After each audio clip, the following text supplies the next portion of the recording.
Have you ever wondered why some women suddenly transform when they develop deep feelings for someone? Why the same person who was confident and composed just days ago now checks her phone every 5 minutes, analyzing your texts with her friend? Think about it. When was the last time you found yourself completely confused by a woman's behavior, unable to tell if she was genuinely interested or just being friendly? The answer might surprise you, because what we often label as obsession is actually something much more complex and much more human. Today, I want to talk about those subtle and not so subtle signs that indicate a woman has developed intense feelings for you. But more importantly, I want to explore why these behaviors happen, what they really mean, and how to respond with empathy and understanding. Because here's the truth that nobody talks about. These behaviors aren't about manipulation or games. They're about vulnerability, fear, and the universal human experience of wanting connection while being terrified of rejection. So let's dive deeper into understanding what's really happening beneath the surface, the psychology behind obsession. When we use words like obsess, we're often describing behaviors that seem excessive or intense. But what's actually happening in a woman's mind when she develops strong feeling? At its core, what looks like obsession is usually attachment combined with uncertainty. The human brain is wired to seek certainty in relationship. We want to know where we stand. We crave the security of knowing our feelings are reciprocated. And when that certainty isn't there, the brain goes into overdrive. This isn't unique to women. Men experience this too.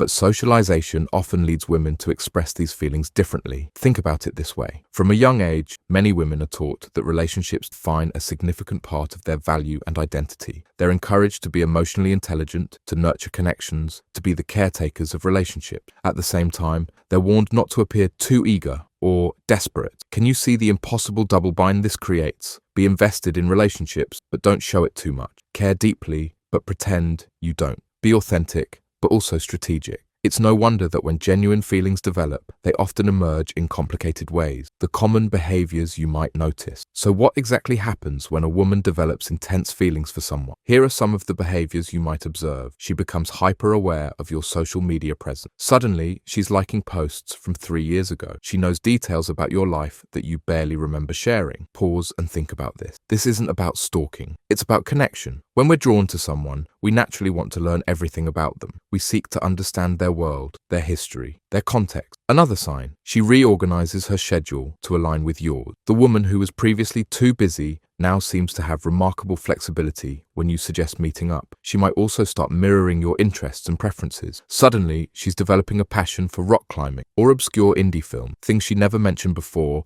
but happen to be your favorite. And then there's the text message behavior, analyzing every word you send, crafting responses with friends, feeling devastated when you take longer than usual to reply. But here's what's actually happening. Each of these behaviors represents a deep desire for connection coupled with profound fear. The fear of misreading signals, the fear of rejection, the fear of being too much or not enough. Why this happens? The neurochemical reality. When someone develops intense feeling, their brain literally changes its chemical balance. Dopamine levels spike, creating feelings similar to addiction. The highs when contact occurs, the lows when it doesn't. Oxytocin increase, fostering attachment and trust. Cortisol levels fluctuate, triggering stress responses when the relationship feels uncertain. This isn't weakness or manipulation. It's biology. And in a world where women are often judged more harshly for showing emotional vulnerability, these feelings can become especially complicated to navigate. Think about it. Men who pursue intensity are often romanticized in movies as persistent and passionate. Women who do the same are labeled as crazy or obsessive. Is it any wonder that women sometimes channel these intense feelings into indirect behaviors rather than straightforward expression? The hidden pain behind these behaviors. What looks like obsession often masks a deeper struggle, the conflict between authentic expression and self-protection. Behind every over-analysis of your text message is a woman trying to protect herself from misreading your interest. Behind every seemingly excessive effort to be near you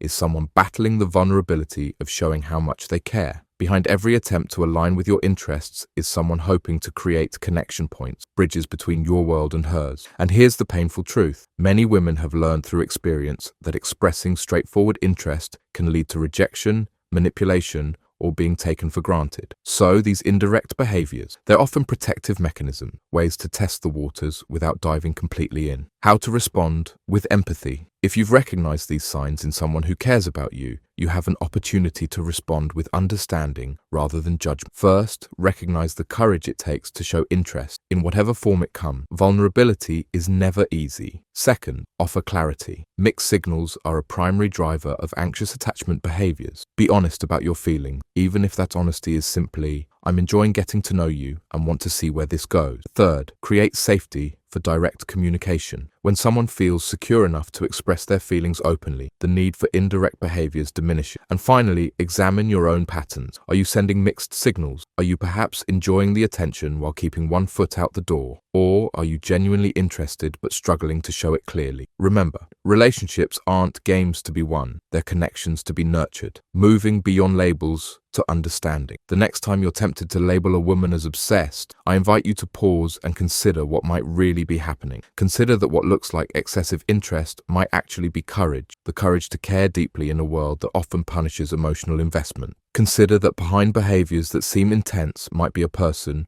who's simply trying to navigate the vulnerable territory of developing feeling. And consider that all of us, regardless of gender, know what it's like to care deeply and fear rejection. When we move beyond simplistic labels like obsessed and seek to understand the human experience beneath, we open the door to more authentic connection. We create space for honest expression rather than strategic positioning. We build relationships based on understanding rather than judgment. So where do we go from here? For those developing feelings, trust that the right person will appreciate your authentic interest. You don't need to hide your feelings behind elaborate strategies. You don't need to pretend to be less interested than you are. The vulnerability of genuine expression is beautiful, not shameful. For those on the receiving end of intense interest, respond with kindness, even if you don't share the same feeling. Recognize the courage it takes to show interest in a world that often mocks emotional investment. And for all of us, let's build a culture where direct, honest communication about feelings is normalized rather than penalized, where showing interest isn't labeled as desperate or obsessive, but recognized as the brave act it truly is, where we can all say, I'm interested in you without shame, and I'm not feeling the same way without cruelty. Because at the end of the day, what we call obsession is often just the messy, imperfect, beautifully human attempt to connect with someone who matters to us. And there's nothing more universal than that. Think about it. Haven't we all, at some point, checked our phones too often,